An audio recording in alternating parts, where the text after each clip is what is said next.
रजनी को बचपन से ही पेंटिंग का बहुत शौक था। वो हमेशा से ही पेंटर बनना चाहती थी, पर उसके माँ और पिताजी ने उसको कभी भी इस चीज के लिए सपोर्ट नहीं किया और उसकी शादी नीरव से हो गई। नीरव रजनी को बहुत प्यार करता था, पर रजनी हमेशा चुपचाप ही रहती। वो इस शादी से खुश नहीं थी। वो ये शादी नहीं करना चाहती थी। उसे तो हमेशा से पेंटर जो बनना था। अपने इस सपने को वो नहीं पूरा कर पाई, इसलिए वो हमेशा उदास रहती थी। रजनी, बहुत ही बढ़िया फिल्म लगी है, कल देखने चले? नहीं जी, कल मुझे बहुत काम है, मैं नहीं जा पाऊंगी। अच्छा तो कोई बात नहीं, संडे को चलते हैं। देखिए, मुझे फिल्म देखना पसंद नहीं है, आपको जाना है तो चले जाइए।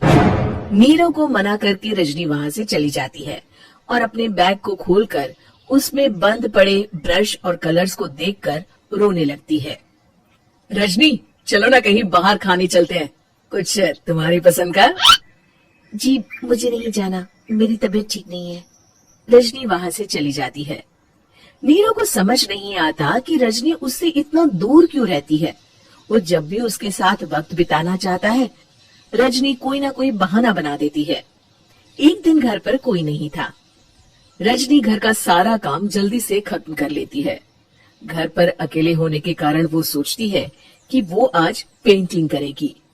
वो अपने कमरे में जाकर पेंट ब्रशेस और कलर्स निकालकर जैसे ही कलर मिक्स कर रही होती है कि दरवाजे पर बेल बज जाती है। अब कौन आ गया इस वक्त? इतनी मुश्किल से तो मुझे पेंट करने का मौका मिला है। रजनी दरवाजा खोलती है तो उसकी सास अपनी सहेलियों के साथ खड़ी होती है और सब घर के अंदर आ जाते हैं। अरे बहू, सबको शरबत बनाकर पिला दे, बाहर तो बड़ी गर्मी है। जी। रजनी पेंट ना कर पाने से उदास हो जाती है। उसे गुस्सा भी आ रहा होता है कि उसने इस शादी के लिए हाँ क्यों कह दी। वो रसोई में जा रही होती है कि उसकी सास उसे रोकती है। बहू, सबके खाने का भी इंतजाम कर लेना, आज का लंच तो ये सब यही करेगी। हाँ। रजनी बिना कुछ कहे रसोई में चली जाती है। सबके लिए खाना बनाती है। सब खाना खाते हैं और रजनी घड़ी देखती है कि ये सब कब जाएंगे ताकि वो अपनी पेंटिंग कर सके। जब शाम होती है तब सब चले जाते हैं अपने घर। अरे बहू, सब तेरे खाने की तो बहुत तारीफ कर रहे थे, सबको बहुत अच्छा लगा खाना। आपको मुझे सुबह बताना चाहिए था ना कि आपकी सहेली आ रही है।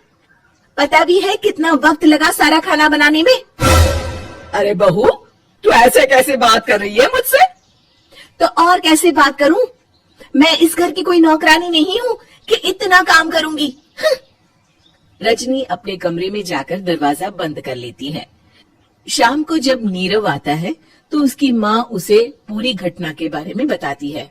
क्या रजनी ने आपसे इस तरह बात की माँ? हाँ, और पता नहीं उसे क्या हो गया है, शाम से बाहर भी नहीं आई है। मैंने तो कई बार आवाज दी, खाना भी नहीं खाया उसने। तू ही बात करके देख ले बेटा। नीरव अपने कमरे का दरवाजा खटखटाता है। रजनी, दरवाजा खोलो, मैं हूँ। रजनी दरवाजा खोलती है और फिर वापस जाकर अपने बिस्तर पर लेट जाती है। रजनी, माँ से बात करने का ये क्या तरीका है? मैंने कोई गलत बात नहीं की है। अरे तुम क्यों ऐसे बर्ताव कर रही हो सबके साथ? क्या तुम इस शादी से खुश नहीं हो? रजनी कुछ नहीं बोलती। अरे बताओ मुझे रजनी, क्या ये शादी तुम्हारी मर्जी के खिलाफ हुई है? हाँ, मैं ये शादी कभी नहीं करना चाहती थी। तुमसे क्या, मैं किसी से भी शादी नहीं करना चाहती थी। रजनी रोने लगती है। चुप हो जाओ रजनी, बताओ मुझे, तुम क्यों नहीं करना चाहती थी शादी? रजनी बेड के नीचे से अपने पेंटिंग्स, कलर्स, ब्रश, पेपर्स निकालती है। इतने में उसकी सास भी कमरे में आ जाती है। ये देख रहे हो, ये थे मेरे सपने। मैं पेंटर बनना चाहती थी, पर माँ पापा ने कभी सपोर्ट नहीं किया और मेरी शादी करवा दी। मेरे सारे सपने टूट गए। हर वक्त बस गुस्सा आता रहता है मुझे। मैं जानती हूँ कि आप लोगों की इसमें कोई गलती नहीं है, पर मैं क्या करूँ, मुझे समझ में नहीं आता।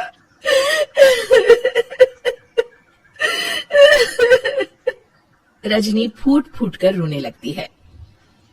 मुझे माफ कर दीजिए, आप दोनों के साथ मैं बहुत बुरा बर्ताव कर रही हूँ।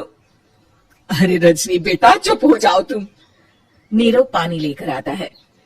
ये लो पानी पियो और शांत हो जाओ। रजनी पानी पीती है और उसकी सास पेंटिंग्स देख रही होती है। अरे नीरव, हमें तो पता ही नहीं था कि हमारी बहू कलाकार है। अरे कितनी अच्छी पेंटिंग्स बनाई है, देखो तो। ये वाली तो मैं अपने कमरे में ले जाऊंगी।